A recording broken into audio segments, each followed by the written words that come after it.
Durakta 3 kişi. Adam, kadın ve çocuk.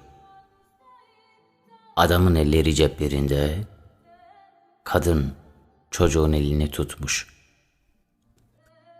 Adam hüzünlü, hüzünlü şarkılar gibi hüzünlü. Kadın güzel, güzel anılar gibi güzel.